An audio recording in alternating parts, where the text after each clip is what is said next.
Hello, my dear student. Now I am explaining the NEET exams questions coming in a last 5 years. Now, topic is cell cycle and cell division. Cell cycle का ये diagram देख रहे हैं, G1 face, S face, G2 face, इसको मिलाकर interface कहते हैं। ये सेल साइकिल का सबसे बड़ा पार्ट होता है ना। M फेस स्मॉलेस्ट फेस है। पूरे साइकिल में आप देख रहे हैं इंटरफेस बहुत एरिया कवर कर रहा है और M phase smallest phase of the cell cycle. G1 phase में ग्रोथ होती है, नॉर्मल मेटाबॉलिक रोल्स होते हैं, सेल का साइज बड़ा होता है, साइटोप्लाज्म का अमाउंट बड़ा होता है, नो चेंज इन ए न्यूक्लियोप्लास्ट, है ना। इसके बाद एस फेज आता है, इसमें डीएनए का रेप्लिकेशन होता है, only amount of DNA is double, not amount of not chromosome amount is double. केवल डीएनए का अमाउंट डबल होगा, क्रोमोसोम का अमाउंट डबल नहीं होगा, वो G1 के सिमिलर रहेगा। G2 फेस में आएंगे, यहाँ पे सेल प्रिपेयर करती है माइटोसिस के लिए। इंटरफेस, दो एम फेस के बीच के पार्ट को इंटरफेस बोलते हैं, है ना, या दो इंटरफेस के बीच के पार्ट को एम फेस भी बोलते हैं। दोनों डेफिनेशन ध्यान सुनिए। M phase between the two interphase and interphase between the two M phase. चलिए क्वेश्चन स्टार्ट करते हैं नेक्स्ट स्लाइड पर। During which phase of cell cycle amount of DNA in a cell remain at 4C level if the initial amount is denote 2C। Initial का मतलब यहाँ पे हो गया G1 की बात कर रही है, G1 में 2C DNA है ना, तो कहाँ पर DNA 4C हो जाएगा, तो DNA S फेस में 4C हो जाता है और G2 फेस में 4C रहता है और M फेस के कुछ पार्ट में 4C रहता है ना। इसका आंसर फर्स्ट तो हो नहीं सकता, G0 एंड G1, क्योंकि यहाँ पे 2C ही रहता है। G1 आ गया और S आ गया, S में होता है, G1 में नहीं होता, इसलिए सेकेंड आंसर नहीं होगा। ओनली G2 लिखा है। मैंने आपको पीछे क्या बोला, M फेस के कुछ पार्ट में, स्टार्टिंग पार्ट में अमाउंट डीएनए का डबल रहता है, इसलिए ओनली G2 आंसर नहीं होगा। इसका आंसर जाएगा 4 G2 and M face. During the cell cycle, if the initial phase contain 2C amount of DNA, then G2 and M phase contain 4C amount of DNA. Then answer go to the 4. Next slide पर आते हैं। The enzyme recombinase is required at which stage of meiosis? Meiosis की बात कर रही है, recombinase recombination करेगा यानी क्रॉसिंग ओवर करेगा, आंसर पैकाइटीन जाएगा, यहीं पे क्रॉसिंग ओवर होती है।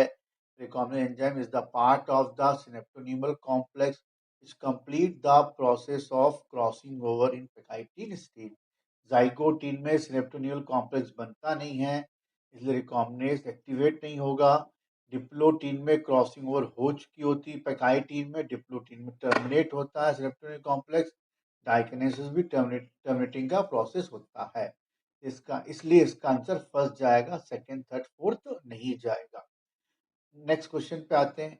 इन S phase of the cell cycle, S phase में हमेशा डीएनए का अमाउंट डबल होगा, क्रोमोसोम का अमाउंट डबल नहीं होता है। S phase is the part of the interphase of the cell cycle where amount of DNA is doubled by the process of DNA replication। इसलिए इसका आंसर फर्स्ट हो जाएगा। हर cell में जिसमें सेल साइकिल चल रही है वहां पे डीएनए का अमाउंट डबल रहेगा। Amount of DNA remain same in each cell नहीं होगा, ये केवल G1 में रहता है। क्रोमोसोम नंबर हमेशा कांस्टेंट बने रहते हैं G1 और G2 स्टेज तक, थर्ड भी नहीं हो सकता। Amount of DNA reduce to half in each cell, ये मियोसिस के बाद होता है, तो फोर्थ थर्ड सेकेंड ऑप्शन नहीं होंगे, आंसर फर्स्ट हो जाएगा। नेक्स्ट स्लाइड पर आते हैं। A somatic cell that has just complete the S phase of its cell cycle as compared to the gamete of the same species has। मैं पूछ रहा है एस फेस में अमाउंट ऑफ डीएनए क्या होगा यदि गैमीट में के अमाउंट के कंपेयर में किसी के गैमीट के अमाउंट के कंपेयर में एस फेस में क्या अमाउंट तो हो गया, और एक सोमेटिक सेल जो एस फेस कंप्लीट कर चुकी है उसके गैमीट में जो डीएनए है वो एस फेस के कंपेयर में, आपको एस फेस का बताना है गैमीट के कंपेयर में। तो एस फेस के कंपेयर और गैमीट के कंपेयर में देखिए क्या लिखा है, gamete contain half amount of chromosomes number and one fourth amount of DNA in comparison to the S phase. यानी एस फेस में जितना डीएनए होगा उसका वन फोर्थ गैमीट में होगा डीएनए, और क्रोमोसोम नंबर एस फेस के कंपेयर में क्या होंगे, half. Same number of chromosome but twice the amount of DNA नहीं होगा, twice the number of chromosome and four times the amount of DNA, ठीक है। एस स्पेस में क्रोमोसोम नंबर गैमीट के कंपेयर में डबल होंगे और डीएनए का अमाउंट फोर टाइम्स होगा, क्योंकि गैमीट में एस स्पेस का वन फोर्थ अमाउंट होता है। आंसर सेकेंड जाएगा। थर्ड नहीं जाएगा, फोर टाइप्स नहीं होगा क्योंकि क्रोमोसोम गैमीट्स में हाफ होते हैं। थर्ड से फोर्थ ऑप्शन पे आते हैं, वहां पे ट्वाइस अमाउंट डीएनए दिया नहीं होगा क्योंकि गैमीट में वन फोर्थ होता है एस फेस का, इसलिए इसका आंसर टू जाएगा। Next slide. नीट 2016 का क्वेश्चन है, spindle fibre are attach on.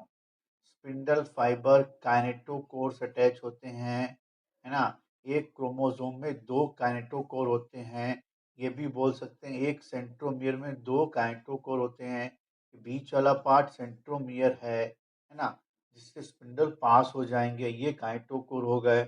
ये दो सिस्टर क्रोमेटिड्स हो गए। Telomere of the chromosomes, tip को बोलते हैं टीलोमियर, वहां पर अटैच नहीं है, काइनेटोकोर से अटैच है, डायग्राम में दिख रहा है, इसका आंसर टू हो जाएगा। सेंट्रोमियर से नहीं अटैच है, सेंट्रोमियर दो काइनेटोकोर के बीच का पार्ट है। काइनेटोसोम ऑफ द क्रोमोसोम, काइनेटोसोम ध्यान रखना ये बेसल बॉडी को बोलते हैं, हाँ ये मिस रीडिंग में गलत हो सकता है, इसका आंसर सेकेंड जाएगा। नेक्स्ट स्लाइड पर जाते हैं अपन। 2016 का सवाल, during the cell growth DNA synthesis, पहले भी बताया है डीएनए का रेप्लिकेशन केवल एस फेस में ही होता है, इंटरफेस के एस फेस में या सेल साइकिल के एस फेस में। G2 नहीं होगा, M होगा नहीं, G1 होगा नहीं, आंसर इसका था DNA synthesis take place in S phase of the cell cycle, answer third हो जाएगा। Next question, meiosis crossing over initiate at. अब इनिशिएट वर्ड कंफ्यूज करता है, चाहे इनिशिएट की बात हो, चाहे क्रॉसिंग ओवर की बात हो, चाहे कंप्लीट की बात हो, आंसर इसका पैकाइटिन ही आएगा, ठीक है। लेप्टोटीन नहीं आएगा, जाइगोटीन नहीं आएगा, डिप्लोटीन नहीं आएगा, क्योंकि पैकाइटिन स्टेज में ही सिनेप्टोनियल कॉम्प्लेक्स कंप्लीट होता है। Next slide. When cell has start DNA application fork which checkpoint should be predominant activated, है ना। अब यहाँ बोल रहा है डीएनए रेप्लिकेशन स्टार्ट हो चुका, फॉर्क बन चुका है, यानी सेल रेप्लिकेशन को जा चुकी है, ठीक है। Which check point should be predominant activated. अब सेल साइकिल में तीन मेजर चेक पॉइंट होते हैं, G1 S चेक पॉइंट, ये चेक करता है कि सेल जब एस फेस में जाती है तो एस फेस में जाने के लिए पूरी तरह प्रिपेयर है या नहीं है ना। न्यूट्रिएंट कंटेंट है, साइटोप्लाज्म ग्रो कर चुका है, एनसी रेशियो गिर चुका है, अगर डीएनए में कोई डैमेज है तो रिपेयर भी कहाँ करेगी, वो G1 स्टेज में, देन इसको इंटर कराएगी एस फेस में। एस फेस में जब जाएगी तो वहाँ डीएनए का रेप्लिकेशन होगा। फिर G2 और M फेस में दूसरा चेक पॉइंट आएगा, वहाँ देखेगा कि डीएनए का रेप्लिकेशन कंप्लीट हुआ है या नहीं हुआ है, डीएनए रेप्लिकेशन में कोई एरर तो नहीं है ना, क्रोमोसोम फॉर्मेशन में कोई एरर तो नहीं है ना। एम फेस के लिए सेल पूरी तरह प्रिपेयर है या नहीं है, ये सब कहाँ चेक करेंगे हम, G2 पॉइंट और M चेक पॉइंट में। फिर हम जाएंगे third check point metaphase check point to anaphase. जब मेटाफेज से एनाफेज में हम जाते हैं तो देखते हैं स्पिंडल फॉर्मेशन के लिए प्रोटीन अवेलेबल है, क्रोमोसोम स्पिंडल पे प्रॉपरली अरेंज हुए हैं नहीं हुए हैं, हाँ सारे इक्वेटर पे अरेंज है जिससे कि सेल इक्वली डिवाइड हो। तो तीन चेक पॉइंट की यहाँ पे बात हुई है, ए बी और सी, G1 से S, G2 से M और मेटाफेज, डायग्राम हम देख ही रहे हैं, ठीक है। अब ये बोला डीएनए एप्लीकेशन फॉर्क बन चुका है, यानी डीएनए एप्लीकेशन स्टार्ट हो चुका है, यानी मैंने G1 और S फेस क्रॉस कर लिया है। हम कहाँ पहुंच गए? G2 और M फेस की बात कर रहे हैं, यानी एप्लीकेशन हो चुका है। अब प्री डोमिनेंट, इससे पहले एक्टिवेट क्या होगा? S फेस के बाद क्या एक्टिवेट होगा? G2 और M फेस। इसका आंसर फोर्थ जाएगा, G1 S नहीं जाएगा। नेक्स्ट स्लाइड पर आते हैं। Match the column first and column second. Pachytene में क्रॉसिंग ओवर होती है, पीछे बताया तो एक का थर्ड हो जाएगा, तो ऑप्शन थर्ड ही बता रहा है, एक का थर्ड, इसलिए आंसर इसका थर्ड ही हो जाएगा। तब भी क्रॉस चेक करते हैं, बी का फोर्थ सही है। क्रोमोसोम इक्वेटर प्लेट पे अरेंज होते हैं। डायकिनेसिस में काइस्मेटा टूटता है, जाइगोटीन में पेयरिंग होती है, बाइवेलेंट फॉर्मेशन होता है। नेक्स्ट स्लाइड पर आते हैं। 2017 में आया था, which of the following option give the correct sequence of events during the mitosis. अब माइटोसिस की बात कर रहा है, इसका मतलब क्रॉसिंग ओवर तो नहीं होगी, इसलिए ऑप्शन सेकंड भी नहीं होगा। ऑप्शन सेकंड में क्रॉसिंग ओवर, इसलिए वहां पे नहीं जा सकते हैं, तो बचा ऑप्शन फर्स्ट, थर्ड और फोर्थ। फोर्थ में भी क्रॉसिंग ओवर है, तो भी कैंसिल हो गया, बचा फर्स्ट और थर्ड, है ना। तो कंडेंसेशन फर्स्ट ऑप्शन पे आते हैं। पहले कंडेंसेशन होता है, न्यूक्लियर मेम्ब्रेन डिसअपेयर होती है, क्रोमोसोम इक्वेटर पे अरेंज होते हैं, फिर सेंट्रोमेयर का डिवीजन होता है, क्रोमेटिड सेग्रीगेट होते हैं, फिर सेल टीलोफिस में जाती है। ये ऑप्शन सही लग रहा है। थर्ड देख लेते हैं। कंडेंसेशन, उसका सीधे अरेंजमेंट एट इक्वेटर कर दिया, नहीं। सेंट्रोमियर डिवीजन, सेग्रीगेशन, टीलोफेज, दोनों सही हैं, लेकिन फर्स्ट वाला ज्यादा सिस्टमेटिक इवेंट्स बता रहा है, इवेंट्स की बात हो रही है, sequence of events.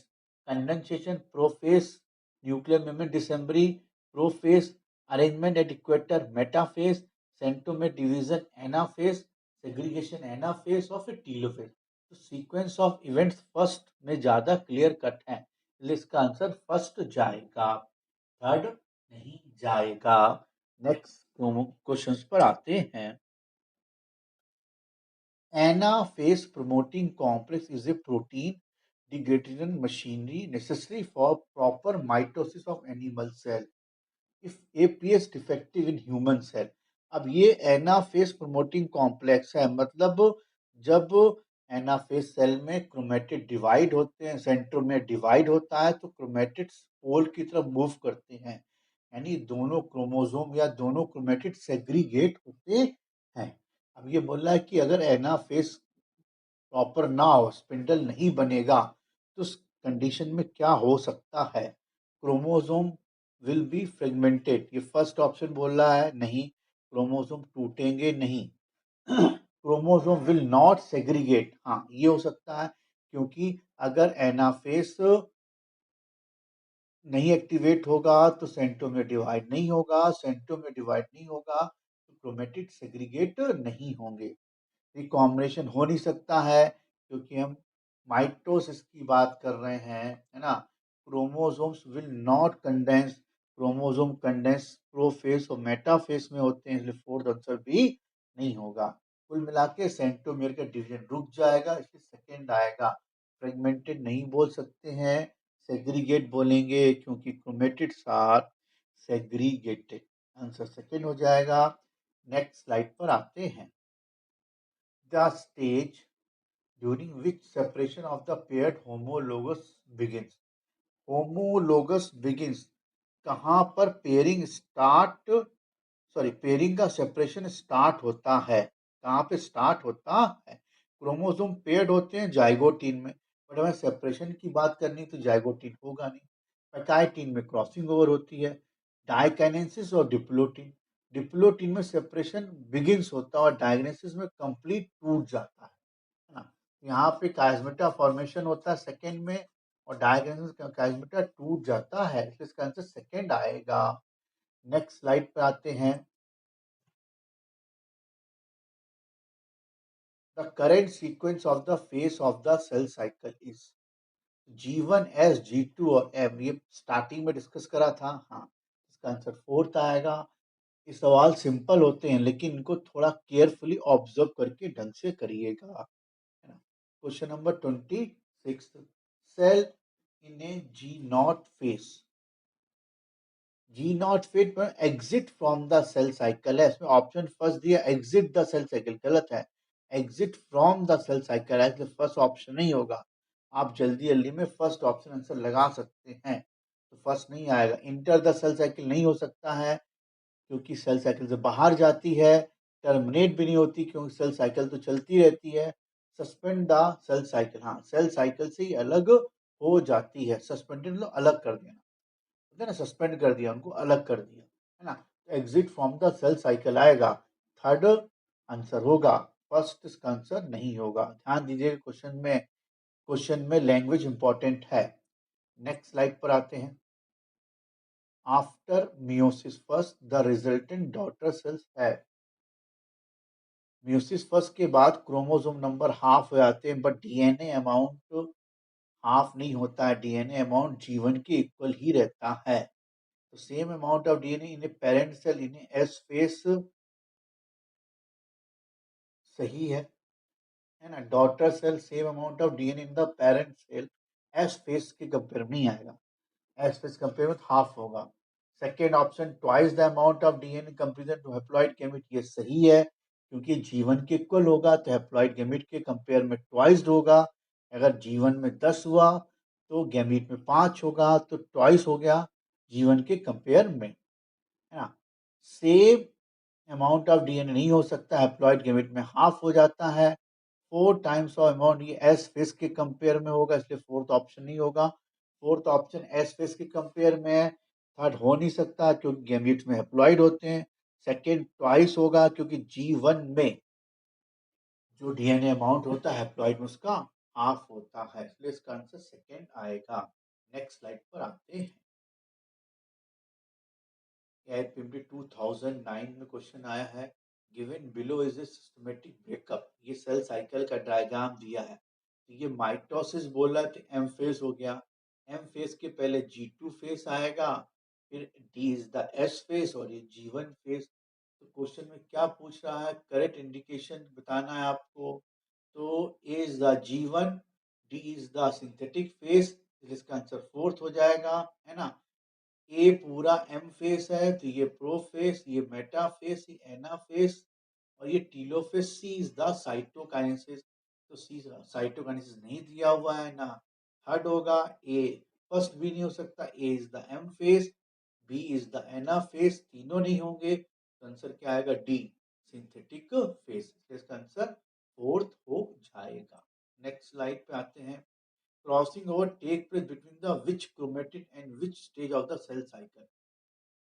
First option, non-sister chromatid of the non-homologous chromosomes. Non-homologous chromosome तो आंसर आता नहीं, केवल जीनोम की स्टडी में और ट्रांसलोकेशन म्यूटेशन में नॉन होमोलोगस वर्ड आएगा, और कहीं पे भी नॉन होमोलोगस वर्ड आ रहा है तो वो गलत। केवल दो ही जगह पे आएगा, जीनोम एंड ट्रांसलोकेशन म्यूटेशन, बाकी हर जगह पे आपको होमोलोगस ही आंसर टिक करना है, इसलिए फर्स्ट तो होगा नहीं। Second, non sister chromatid of the homolog chromosome at pachytene stage, सही है, पैकाइटिन स्टेज में ही क्रॉसिंग ओवर होती है, इसलिए इसका आंसर सेकेंड जाएगा।